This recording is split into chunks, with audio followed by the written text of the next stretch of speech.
continue with that, but before I get into that, I just want to highlight one other thing concerning the announcements about our outreach ministry. Anthony and Emily, raise your hand so everybody see who you are. Most of you do. Okay, you can see them if you have questions about the outreach ministry. All right, they'll be back by our information booth in the foyer. But we have some of these cards made up. It says, "Join us at Abundant Grace Church," and he'll have some of them. We're not asking you to take all 300 of them because they're just going to end up being notes that you write on, and we want them to be effective. Okay, so if you stop past there afterwards, it's outreach is everything. If a church that doesn't outreach into its community, how can we really be effective? I mean, we know that the word is good, that we teach. We understand all those things, but we are his hands, we are his body, we are the ones that need to go out there and speak to people and let them know that we're here and that what we have, not just so that we fill a chair. Right. It's not just filling a chair. Right. All right, I could hire people to come and fill a chair. All right, it's not about filling a chair. It's about someone's life being changed by the power of the gospel. Amen. Because every one of us sitting here, our lives were changed because of the goodness of God and the power of the gospel. And I'm so grateful for that. But so this is just a tool for us to give to somebody. If you're at a restaurant, wherever you're at. But if you're at a restaurant and you give them this card, make sure you at least tip 20%. Right. All right, I don't want them to be like, "Oh yeah, come to Abundant Grace Church, cheapskate. We gave us." You know what I mean? Let's not do that. We want to not send a mixed message about the God that we serve. All right? Because if they come, and I'll say, I don't know those people. They don't come here. But anyway, stop at the reception center, speak with Anthony and Emily, and get involved in that ministry, as well as everything else that's going on. We want to make things better. We always, if things aren't changing, then they're not living. Living things change. Living things change, and so we want to do the same thing as we grow. Amen? Amen. Praise the Lord. Pastor wanted me to let you know that he'll be here next Sunday. So him and I are rotating back and forth doing Sundays. So he'll be here. He's in Florida. I just got back from Colorado. They were in the sun. I was in the sun, but the cold sun, which was pretty fun. I'll tell you what, people, when I've never been to Colorado before, I've never been skiing out west, and I had an opportunity to go. Somebody blessed us with this trip, and it's amazing. But the mountains out there compared to Camelback, it's like sledding down a hill at the golf course. I mean, literally, I'm like, oh my gosh, it was amazing, and just the wonder how God just spoke these things into existence was just mind-blowing. I mean, you have to go there to see it if you ever get the opportunity. But I mean, you're 11, 12,000 feet up on a mountain, and the clouds you see planes flying below you, so it was pretty, not jets, but like small planes. But it was just an incredible experience, and we were grateful for it. But it's always good to come back, and more importantly, we came back and no injuries, thank God. My dad's like, "Eddie, remember, you're 45 years old now. Your body, you're not 20, your body, it takes a little longer to get back up on your feet." So, but we did fine, thank God. Amen. Anyway, praise the Lord. It's good to be back here. So what we were talking about on the 14th, we'll recap a little bit because it seems as though everybody forgot 2 weeks ago. Does anybody remember what we were talking about? Growing. Yes, that's right. When the going gets tough. Growing when the going gets tough. Remember? And I know that I didn't really get into it too much. There's several points that I want to cover. But we were talking about, we were talking about discipline. We were talking about staying planted. Amen. How uprooted things never get a chance to grow. And, at times when things get tough, the expression is when the going gets tough, the tough get going. Amen. But if that's our attitude in life, every time we get dealt with like a little sticky situation, we want to bail out, we're never going to grow. We're never going to grow, and we're never going to accomplish anything. And the same thing spiritually. So the message is called Growing When the Going Gets Tough. And I was talking about the necessity of staying planted. If every time a situation comes our way, or we don't like what's going on in the church, we up and leave because we want to hear something better somewhere else, we're never going to grow. Because the same problems or the same disagreements that you may have here, you're going to find there. Amen. You know, and the saying that the grass is greener on the other side, the grass is never greener on the other side. It looks greener because we want it to be, but it's not. Because the same problems, listen, most of the time the problem is us. Anyway, you know what I mean? So wherever we go, there's going to be difficult situations. So the goal is to learn how to overcome obstacles in our life. And when it does get difficult or gets uncomfortable, that we run to Christ, not run from Him. Amen. And, you know, we look at ourselves in the mirror and say, you know, God, what's going on? And allow His Word to minister to our hearts. You know, because challenges come. Challenges come. Our text is 1 Peter chapter 4. I'll read that to you now, 12 through 19. And then we were talking about Hebrews as well. But 1 Peter chapter 4, starting in verse 12. And this is talking, the title here, and the subtext is Suffering for Being a Christian. And I think we're really going to get into some of the points today, at least. You know what it is? I have all my notes printed out, but as I'm sitting here, the Lord starts speaking to me, and then I have to write a whole new set of notes on the side, so I never get into my points. But either way, God knows what He's doing, right? Amen. 1 Peter chapter 4 and verse 12. It says, Dear friends, don't be surprised at the fiery trials you were going through, as if something strange were happening to you. How many are going through some fiery trials? Amen. How many are surprised by the fiery trials? Don't be surprised, he's saying, as if something strange were happening to you. Instead, be very glad. That sounds like hypocrisy, right? But no, instead be very glad, because these trials will make you partners with Christ in His suffering. And afterward, you will have the wonderful joy of sharing His glory when it is displayed to all the world. Amen. Be happy if you were insulted for being a Christian, for then the glorious Spirit of God will come upon you. If you suffer, however, it must not be for murder. We were talking about, you know, don't feel bad for yourself because you got locked up because you stole something. Okay? That's not the suffering that we're talking about, to be glad about. We're talking about suffering for being a Christian, you know, and in spite of things that are going on in our life, knowing that the trying of our faith produces patience, and it gives us the reward that we're looking for. And without pain, there's no gain. You know, if all we ever do is have the attitude that we just want to cruise down easy street, then when a situation does come, and inevitably situations come, you know, we're shocked.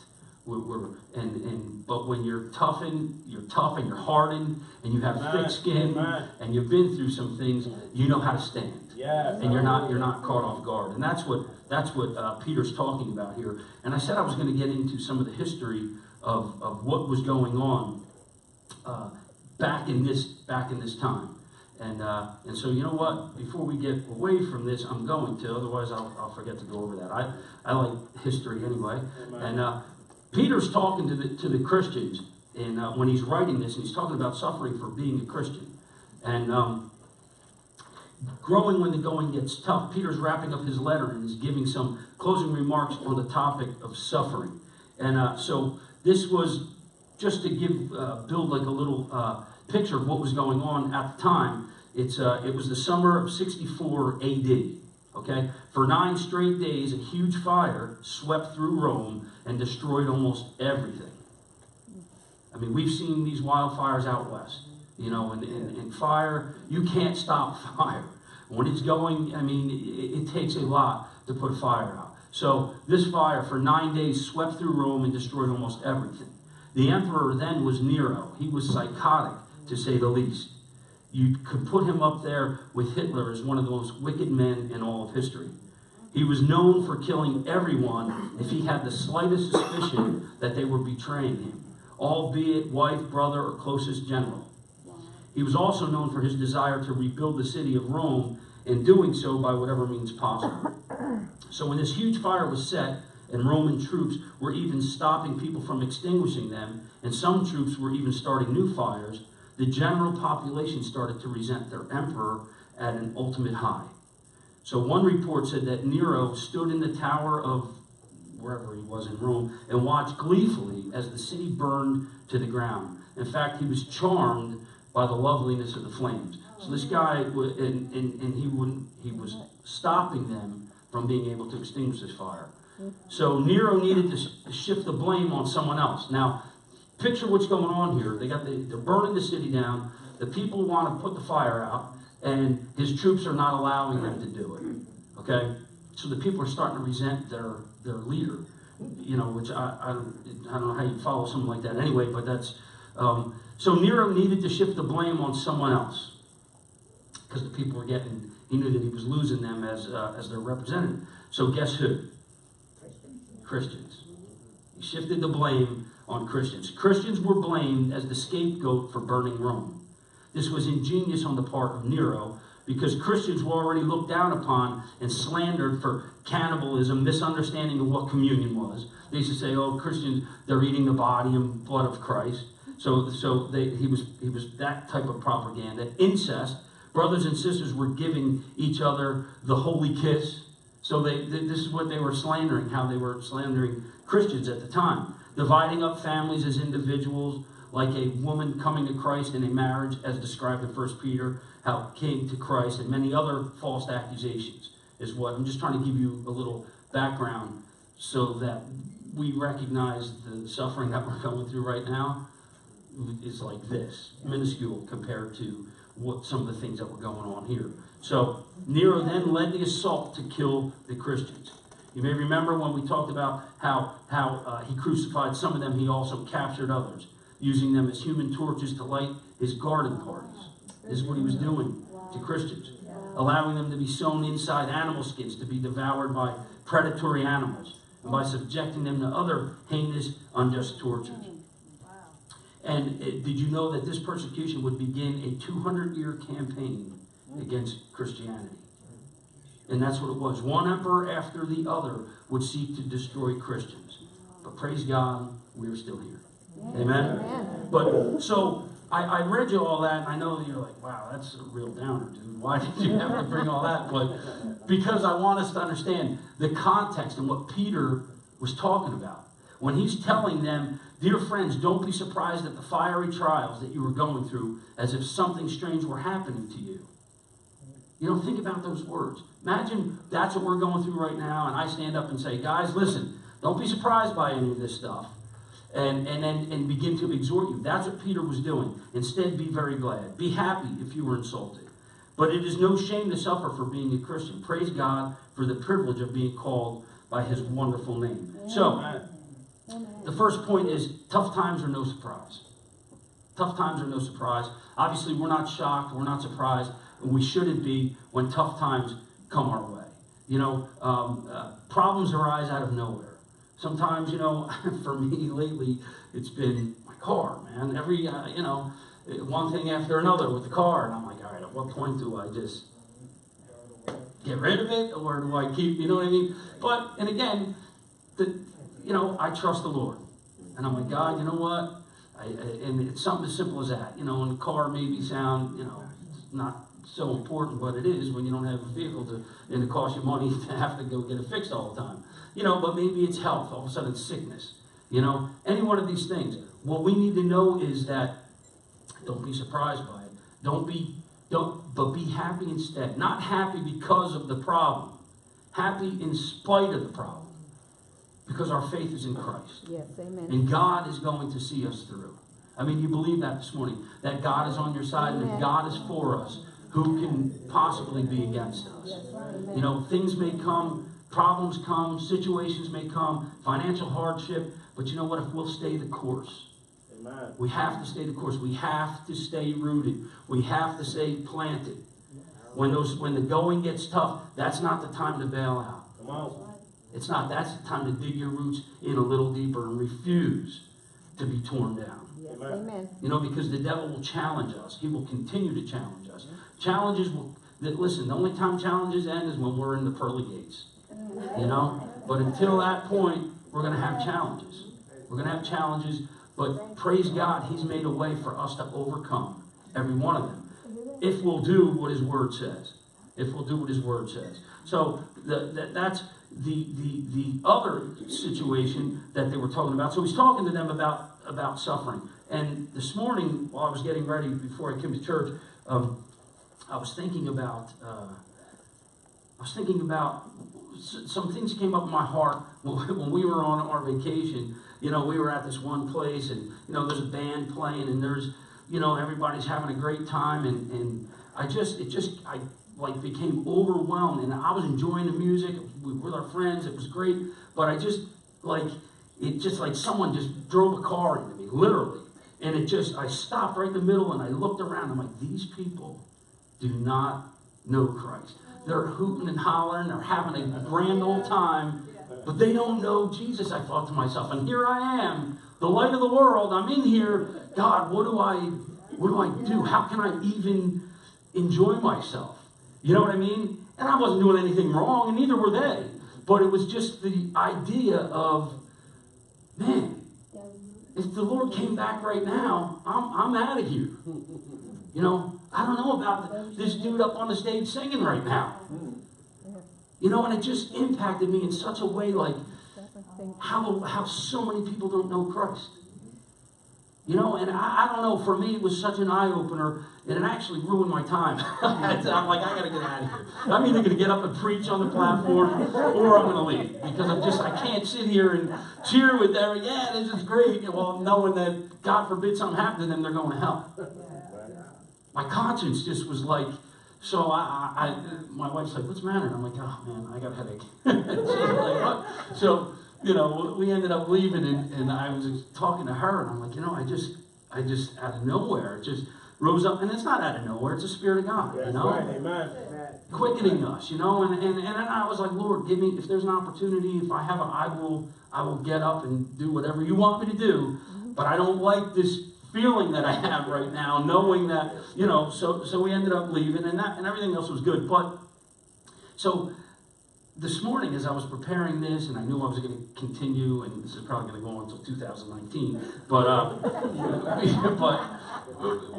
in continuing this message, but the Lord like put that thing on my heart, and I thought about seizing or recognizing opportunities.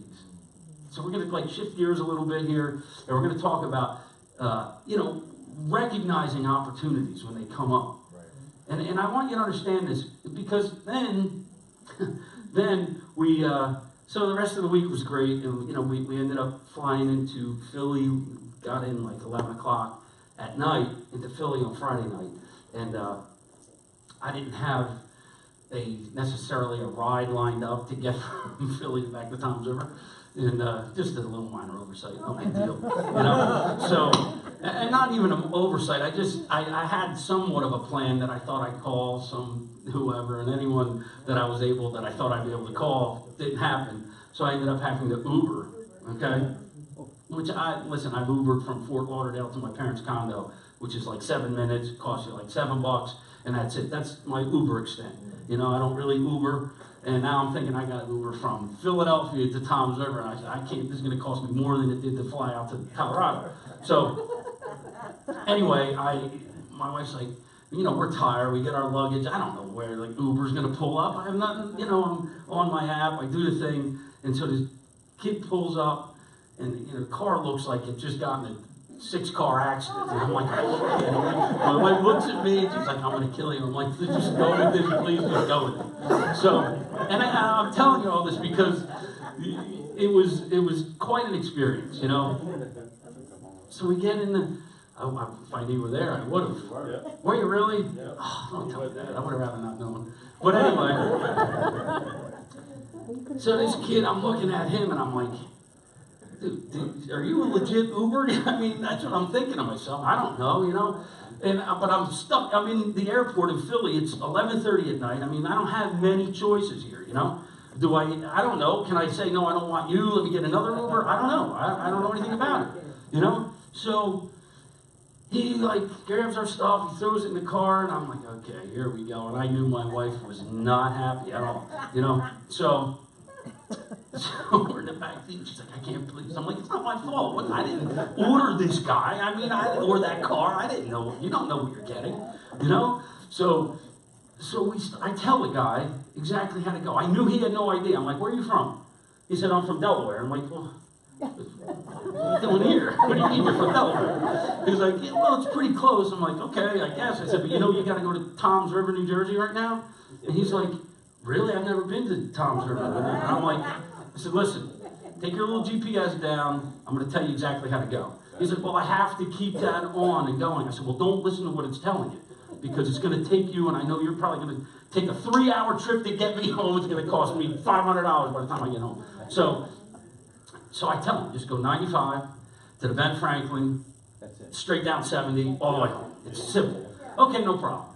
So we're going along, and all of a sudden he gets off on Broad Street, exit 17 off. I'm like, dude, where are you going? He's like, oh, the thing told me to go. I said, I told you not to go that way. So now my wife's like thinking, is this guy just taking us? He's going to hijack us? I don't know what to think. She didn't know, you know? I don't know. So it was the worst experience, but I turned it into, thank God, we're talking about seizing opportunities, we're recognizing opportunities, okay? So this kid starts talking, you know, I'm sitting in the back with my wife, and so now we're stuck in traffic. I'm going right past the arena, and I'm like, oh, gosh. So I see him looking to go over the Walt Whitman. I'm like, dude. And then he says, oh, gosh, this took us the wrong way. I don't even have any cash for tolls. I'm like, I wanted to take his car. I wanted to throw him out of the car and just take the car. And get, you know, that's what I wanted. But I'm like, listen, I said, we go over the thing. So now I got my GPS. I'm like, okay, now we're on 295. I said, let's take 295 north. We'll get back on, and we'll get off at exit 34, Marlton, doing that whole way. So the exit that we need, they're doing construction. And it's 10 miles of traffic. And so we had to take the next exit, and we get back around. Now we're on 295 south to try to go to 295 north because the exit 1B was closed. So he misses the exit coming back, going the other way. And almost, I'm not even kidding you, at the last second, we almost got hit from behind and then right into where the point comes. My wife's freaking out. I'm serious. She was crying. She's like, I want to get out of this car. I'm like, so I told the dude, I said, pull the car over. Pull over. Just like, I said, pull over. And he's like, I'm sorry. I said, look, either I'm going to drive or you're going to listen to what I'm going to tell you. Just like that. He said, okay, sir, I'm sorry, you know, and there was a trooper barracks right there. I said, we can pull in there. I said, my father-in-law's a trooper. I said, and I'll have one of these guys take me home. And he's like, no, I'm trying to get you there. I understand, and this and that. And so, long story short, we finally, thank God, we get back on to 295. We get off at exit 34 in Marlton Pike, and we get on 70. And then it was like, but the whole time my wife's like freaking out. She's a nervous wreck in the car anyway, you know, if I'm not driving. And so we start talking. Now I told you all that because there was a point to what I'm saying here, besides the drama and the excitement of everything else that was going on. And so this kid starts talking. You know, and he's like, yeah, you know, I'm glad to be out driving tonight, because I'm like, man, you got to drive all the way to Toms River and then back to Delaware and this and that. He's like, yeah, but I've been in, you know, I had it this week. I've been in the hospital all week long, this and that. I'm like, what you know, what's going on? So we start talking, and now I can kind of see, again, seizing the opportunities, you know. And let me say this to you: they don't always happen on our terms, or in the perfect environment. You know, it would have been nice to talk to this kid about Christ over a cup of coffee, sitting in, you know, nice, everything's good. But no, I had to be where I'm driving up a ramp, almost off the, you know, where it was total chaos. Literal total chaos. Really. And it was crazy. No, it really was. It was the most stressful thing. And I'm like, and all I could think about is my message and, you know, how, and so I said, well, what's going on in the hospital? Well, my wife, she was 36 weeks, or 30, whatever she was. I don't know. What is it, 40 weeks when you go full term? I don't know, okay? 40, 38, 39, 40. I don't know. But I think he said that she was like 36 weeks or whatever. So she goes to the hospital. She was having heart, whatever. She goes to the hospital. Long story short, she almost died. She lost a baby at 36 weeks. So this kid was like, so I'm like, oh my gosh, God, what a downer to the end of the trip. I'm like, I just want to get home. And he that's all he was talking about, how, so I'm just sitting there and I'm just in my heart, I'm praying. I'm like, all right, look, this is an opportunity. Let me talk to this kid about hope. I wasn't going to say, oh, you need Jesus and he's going to make everything better. Just about hope, and so he's talking. He starts telling me, how he has a 1-year-old already, and he starts bringing up stuff like about discipline, and the problem today, parents aren't allowed to really discipline their kids, and I'm like, all right, he's talking my language now, so I'm like, yeah, no, I hear you, there's no respect. His father was a cop in Wilmington, Delaware for 25 years, and on and on and on. And the long story short, it was an opportunity, okay, for me. And when we neglected opportunities, bring regret in our life. And there's so many times where we have possibilities and we have opportunities to speak with someone, and we don't take advantage of it because it's not necessarily on our terms. This was certainly not the time for me to want to talk to anybody, especially the guy who almost got us killed. I don't know how many times, And I just wanted to go home. I wanted to get home. But you know what? God cares. God put me in the spot. Yeah. Amen. If I will look at it that way, instead of an inconvenience, but look at it as a tool. Here I am. I'm a vessel. I have truth in me. God is. I don't have to worry about harm coming near me when I'm on God's detail. Amen. Amen. You understand that? And I realized, I'm like, okay, man, this is a definite good way to get some peace in my heart because, God, I'm doing your business now. So you got to get me where I got to go safe and sound. Because I've made a deal with him. I'll share Jesus with him, but you got to get me where I got to get to with no incidents. So we start talking, and I began to share hope. I began to tell him about Christ. I began to tell him, what I do, and I had to apologize because I'm human. I said, I am a pastor. I said, but forgive me for getting irritated on 295 with you. I said, I thought you were going to kill us. He goes, no, I understand. Don't worry about it. I said, but I'm human. I said, and my wife's freaking out, and I lost my cool for a second there because then I thought to myself, I already blew it. How am I going to share? And I didn't blow it like I didn't freak out on the guy, but I got annoyed. I did, and I was very, I guess, abrupt but diplomatic, but I told him, dude, this is the way it's going to be, and so then, here's the opportunity, and maybe we've all been there before, because we've messed up, and then you have the enemy telling you, oh, dude, what are you going to tell this guy? You just acted like an idiot, And he'll do anything to stop us from sharing hope with somebody. Do you think God cared that I got a little aggravated? No. No. God still wants his truth to be told. Amen. But the enemy will come with condemnation, and this guy's going to think you're a hypocrite. What? Who cares? I don't care. I told him, look, I'm not a hypocrite. I'm human. I did. I was as honest as I can be. I wasn't trying to make excuses. I said, dude, you almost killed us. I wanted to strangle you. I don't really like your car. It's beat the heck. And you have no idea where you're going. And I'm in the car with my wife. If it was by myself, it would be a different story. But I have kids that I got to get home to. So I was honest with them. But then I said, this is what I said, we have the same ideas on respect and authority and raising kids. I said, and he's like, oh, well, what do you do? And I said, well, I'm a pastor. I said, I'm a fireman. I build cabinets, install kitchens. I said, I do everything. So I had an opportunity. And I ended up seizing the opportunity because we had an hour and 20 minutes of couldn't go nowhere else. And this kid needed hope like you wouldn't believe, man.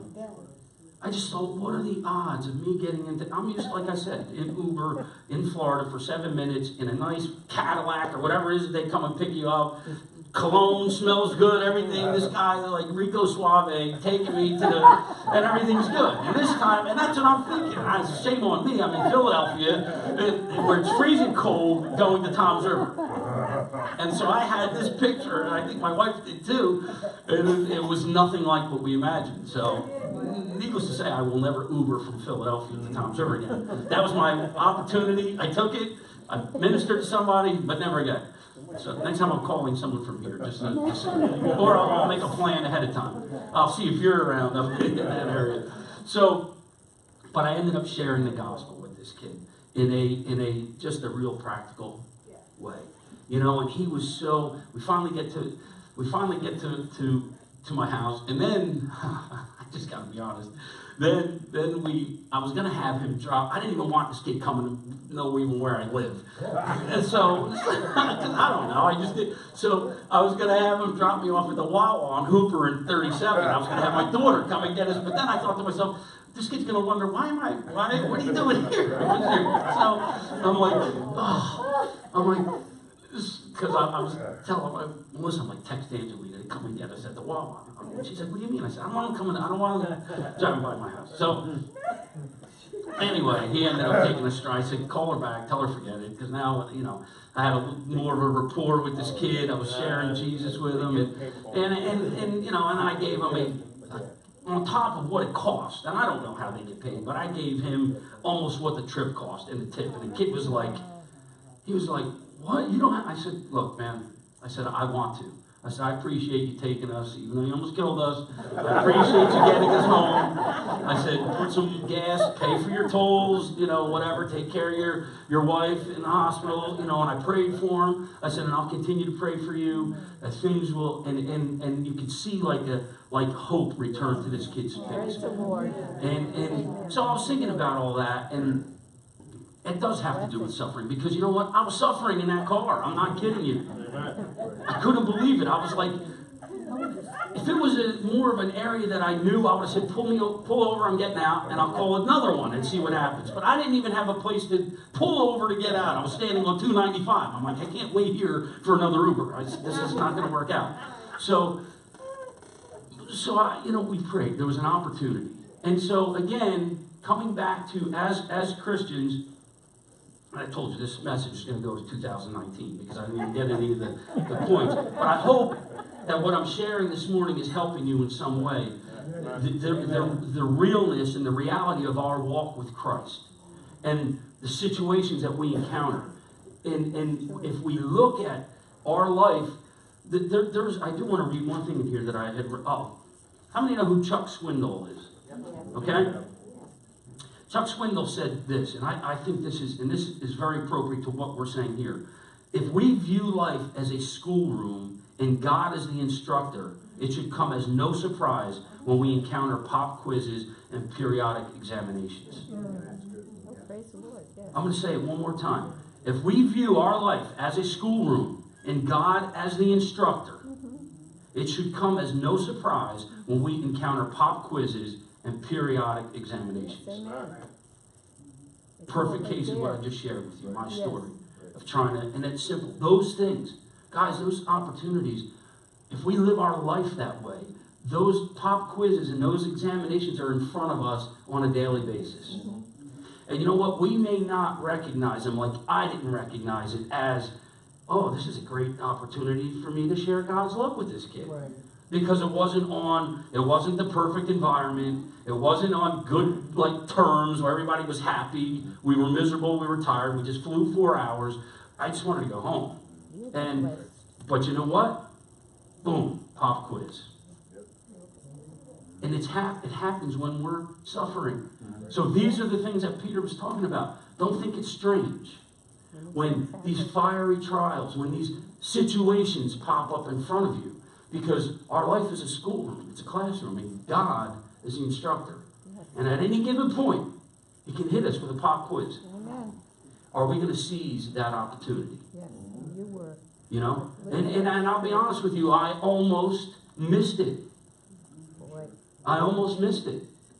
Because my flesh was irritated. My wife was mad at me. I wasn't happy about that because I didn't create this problem. Maybe I did. In her mind, I did because I should have already had something lined up, which normally I do. But I'm figuring, like Fort Lauderdale Ubers, is going to be no problem. Worst mistake I ever made. So I was not it was certainly not the environment to want to sit down. It wasn't like someone came into the church and said, hey, look, I need help. Oh, sure, let's have a cup of coffee. We'll sit down. We'll open up the Bible a little bit. It was a disastrous situation. But yet, this kid, God, it was a divine appointment. You understand that? It was a divine appointment. Because had someone pulled up that had all their stuff together, who knows if I would have shared Christ with them? Yes. Think about it. Yeah. Should I have? Yes, we should always. Yeah, but But would I have even been thinking along those lines? No. And I'm being honest. Probably none of us would have. And maybe you would. I shouldn't say none of us. Maybe you would anyway. But I'm saying for myself, I would have been comfortable. Everything is good. We're going to go home. And that's that. You know? But what do I get? I get a jalopy with a guy who has no idea where New Jersey is and almost crashed his car 2 or 3 times. Because that's how God works. God wants to stretch us. right, amen. He wants to get us out of our comfort zone. Because in the comfort zone, what happens when you're comfortable? You get sleepy, you get tired, you want to just relax when it's comfortable. But when it's hot, you're miserable. Yes. When it's cold, you're miserable. It makes you move. It makes you do something. And in our life, if all we do is sit in the comfort zone, we're not going to do anything for God. This is true, amen. We really won't. You know, and that experience at the restaurant that we were at, the music was playing, and I just thought to myself, man, this place is filled. They think that life is the greatest right now. They have no idea that without Christ, it just hit me in the most profound way that I've ever experienced in my life. To the point that I wanted to I wanted to either run out of the place and pray or get up on the platform and start to share Jesus with people. But I didn't know if they would throw me out. I didn't know what to do. You know, it was just amazing. I was enjoying myself so much and having a great time with everyone, and it's just like the Spirit of the Lord said, these people don't know me. You know me, they don't know me. And it floored me. It literally floored me. It did. To the point that I didn't finish eating, I did nothing. I just sat there, and everyone was like, what's wrong? I'm like, oh no, I'm tired, I'm getting skied all day, but meanwhile I'm having this conflict in my heart, And so neglected opportunities. I've said all this, and really, what time is it? 10 after, quarter after 11. I'll mention the second point. I'll mention it. Okay, I'll mention it. So I'll be held accountable to at least start there, maybe next. And not even, the problem is this every other Sunday. That's the problem, because I feel like I have to keep starting over again. And but neglected opportunities bring regrets. And do I hit the nail on the head every time? No. Do any of us? No. And God's okay with that. It's a heart condition. It's a heart condition. It's endeavoring to do the right thing. And the more we spend time with Christ, the more we stay planted when difficult situations arise, the less we are going to miss it. The more we will hit the nail on the head. And when I look and I think back at this trip back from Philly, and how this kid, it was a divine appointment by God. Yes, it had to be. For what other reason? It was like I couldn't have picked the worst situation. I really couldn't have. And yet, God had a plan. God had a plan. I just looked at my wife, and I had enough wisdom to not tell her, look, this is God's plan. Because she would have opened the door and kicked me straight out of the car and said, good, you and God, you can plan whatever you want. So I didn't say anything like that to her. I didn't even mention that. I didn't say anything about God, because there was no way she was going to make the correlation that this could be God. It wasn't happening. It was definitely not happening. But I sat there in my own heart. I'm like, all right, God, look, you see, I got a lot of pressure. I'm about to sweat blood right now. But I was saying, like we said last time, I said, this is your business here, man. You got to protect us, give me the words to tell this guy, and get us home safe. And I said, I recognize now, I see this is an opportunity. I said, at first I didn't. I was mad. I said, but now I do see it as an opportunity. I said, and I'm going to seize that opportunity. There you go. And I did, and I shared Jesus with this kid. I mean, did I pray? I honestly think, just by the way this kid was talking, that he may have been raised somehow in a Christian faith. I could just tell by the way he was talking, and I never asked him, "Are you a Christian?" I just wanted to show this kid love and hope is what I wanted to do. You know, that the plight that he's dealing with right now, that, you know, he's a mechanic, he's trying to find other work, he's, you know, his back, he hurt his back, he's got stuff wrong with his hands, and the dude was just, I'm like, oh my gosh, I really don't want, at first, my flesh was like, I don't want to hear any of this. I don't right now, and the whole time it was a sob story, the whole time. And I'm like, Lord, I'm gonna give hope to this kid right now, because I have it inside. I don't feel like it right now. I'm tired. I'm exhausted. I already got mad at him, and now I'm going to tell him that, you know, hey, you know, I'm a pastor. Jesus loves you. You know, going, how's this going to work out? This guy's going to think I'm nuts. So, but long story short, he was so happy. He was like, you know, I just needed to, you know, get out of the hospital and drive, and I'm glad that he goes, I apologize so much for all. I said, dude, don't even apologize. It's fine. I understand it gets crazy, you know, but I'm so thankful that, you know, that we got to talk. I feel a lot better now. And, you know, and I just poured hope into his heart, you know, and that's what it is. It's bringing help, hope, and healing to a world that needs to hear it. That's the message. That's the gospel message. That's the gospel message, not me telling him, well, you know, getting all religious with him, because that wouldn't have done anything. He would have went home depressed and upset. You know what I mean? So, but I shared Christ with him, and that's what I was talking about. Seizing. What did I do with that up here? Seizing the opportunities, and if we look for the perfect conditions to do that, you'll never share Jesus with anyone. Really, no, not the Because there is no perfect environment to do it. You know? You don't have to even create. Don't create. Just be willing. Be ready when the situation comes. Don't try to make it happen. Just be willing and say, God, whatever you have for me, whatever my path, wherever I go today, bring people across my path. God, I'm willing to share your hope with somebody today. If the opportunity arises, I'm going to step through it. And guess what? It's going to happen, but guess what? Step through it. Yes. I almost didn't, because I looked at that as, this can't be God. This is a nightmare. But yet, it was an absolute opportunity to share hope with somebody who needed to hear it. You know? And I'm thankful to God that I did. And you know what? I prayed for this kid. I told him I was going to pray for him. And I did, and I continue to pray for him, that things turn around in his life, you know, and that's all we can do. When I think of an example, and I'm going to close with this. No, before I do, I'm going to mention point number 2. I'm just going to mention it, all right? So I feel better about myself, that I'm at least making it. So, and then I'm going to. So the first one was tough times are no surprise, okay? Point number 2, tough times help us to experience true joy. Remember that, because when am I going to minister next? Not next Sunday. Saturday. Well, Saturday, yes. I won't do this, and I won't minister next Sunday because Pastor will be here. The Sunday after that, we'll pick up with tough times help us to experience true joy. They do, and there's a pretty good example about this that I experienced in my own life, and they do help us to experience true joy.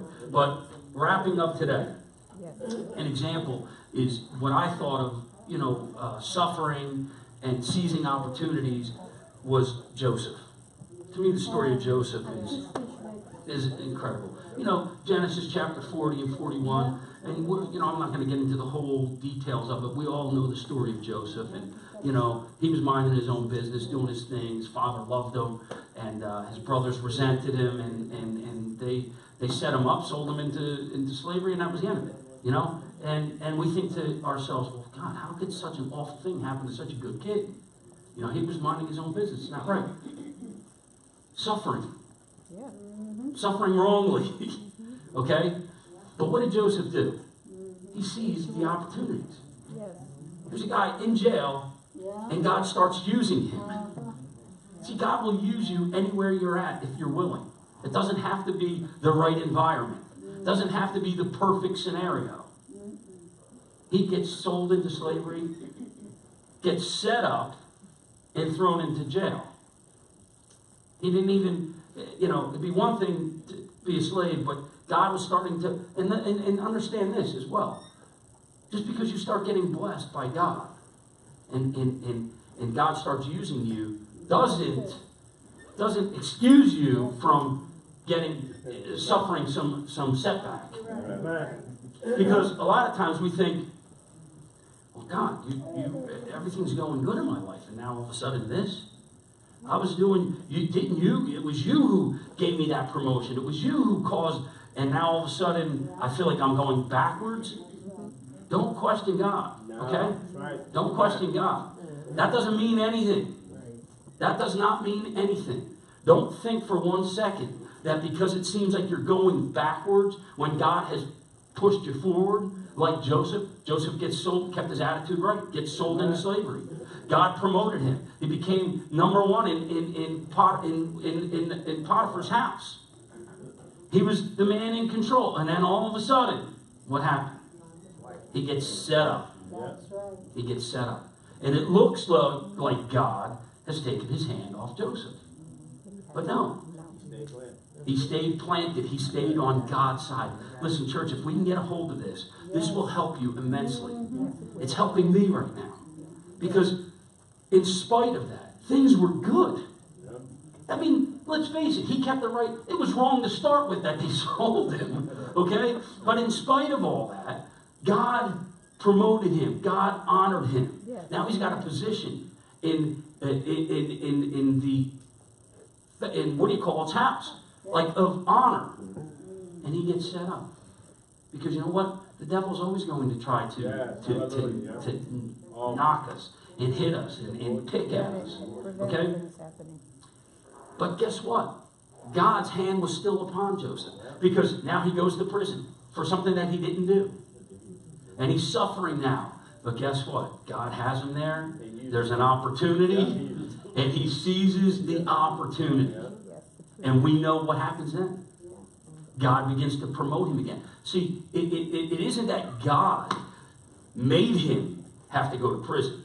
No. But in spite of that, if we will get the mindset, I'm choosing to stay on God's side, regardless of the suffering, regardless of the challenges, regardless of how unfair it seems. God, I'm staying on your side. Amen. God will take that, what the devil intended for evil, and turn it around for good in your life. Every single time. Every single time it'll happen that way. In Genesis 40 and 41 it talks about it. Joseph's in prison, and he starts interpreting dreams. First it's the baker and the candlestick man or whatever else. It was all those guys. Right? And the butler, and who knows? So he interprets their dreams. And now Pharaoh's like, oh man, get this guy up here. I've been having these crazy dreams. And he starts interpreting Pharaoh's dreams. And what happens? He seizes the opportunity, opens the door for God to be able to move him out of where he was. If he started grumbling and complaining and whining and crying, this is not fair. I cannot believe that this happened to me. God, you're supposed to be good. My brother sold me. I've been through the ringer. I finally get on my feet again, and now I'm back in the hole. He would have died in the hole. It would have gone nowhere. And you know what? Maybe we can relate to that in our own life. Maybe we feel like we've been through the ringer.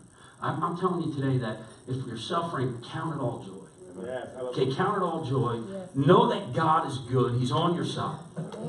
Okay? And choose to say, God, I am staying on your side through this whole thing. I don't understand it, but I know that good is coming my way. And I'm going to stay planted. I am not going to waver. I'm not going to question you. I'm not going to get mad at you. I'm going to trust you to help me as I'm going through it. And you know what? God will do the miraculous for you. He will. And you know, he'll use your situation to begin to help other people. Because really that's what it's about. It's at the end of the day, that's what it's about. It's about people coming to know Christ. It's about people finding hope and truth and being able to live their life to their fullest potential while they're here and coming to know Christ. And it happens through us being obedient. But wrapping it up, you guys could come back up here. I'm gonna leave it there. And remember our second point, that tough times help us to experience true joy. And I just want to encourage you with those words today, that when you feel like you're suffering and you feel like you're going through things, determine in your heart that you're going to stay on God's side. If opportunities present themselves, go through them. Seize the opportunity. Seize the opportunity. And definitely don't get deceived by the fact that it's not the perfect environment, because I already told you it doesn't happen that way. It doesn't happen that way. But we always have opportunities to be able to share hope and help with people who need to hear it. So I hope that was encouragement to you today, to always choose to be like Joseph, stay on God's side. Always stay on God's side. And don't look at setbacks in your life as something that I must have made a mistake. I must have made a mistake. And if you did make a mistake and you know you did, then you correct it. But just because things look like they're going